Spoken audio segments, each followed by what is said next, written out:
You can't say that. All you can do is talk about Tyler and what you like about him, what the Cowboys liked about him when they drafted him, and what is standing out about that part. And it's all a projection because we have not seen him on the field. We've never seen him against this type of competition. Exactly. And again, I'm a Tyler Smith fan because he's from Fort Worth. Fort Worth kid. I cut for local kids anyway, local Texas kids, and he's certainly from Fort Worth. He's big and strong. Talking to them yesterday, they talked about his strength. They rave about his strength. There was a time he got that pass rush rep against Micah Parsons and stopped him cold. And Dak talked about him reminding them of Ron Leary with the strength inside. And now when he gets his hands on you, you ain't getting away. That's one thing they raved about, and they're raving about his maturity, his work ethic. I'll tell you one thing that's positive is that teams generally don't like to play rookies in multiple positions. They want them to learn one thing. They don't want to overwhelm them.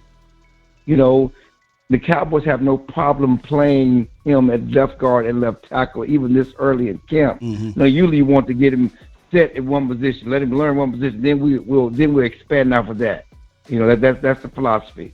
But his intelligence, yeah, and his work ethic, those are things that, in addition to his strength, he's a guy who can handle learning two positions at the same time, which says a lot about Tyler Smith.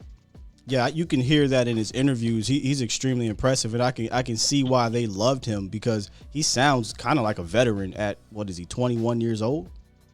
Yeah, he's mature. He sounds like a veteran, but he's also a sponge. He's soaking up things. He wants to learn, and he's a quick learner, all of that stuff. So, yeah, they're excited about what he can do. You don't draft a guy, I don't care what the pundits say, you don't draft a guy that high and in that position if you don't think a lot of him. And they have thought a lot of him, period. And, basically they like what they've seen so far. They feel good about their pick and what he's showing them. And certainly, they love the size and strength. That's one thing. They want to get bigger in size. And he's bigger, but he's also a smart guy, and he's learning. And certainly everybody talking about he had penalties in college. Well, he didn't have the best coaching. Mm-hmm. He also, was new at the position, and so you're going to, so once you clean up some of the technique things, I think those penalties he had in college went away, but he never got beat. Right.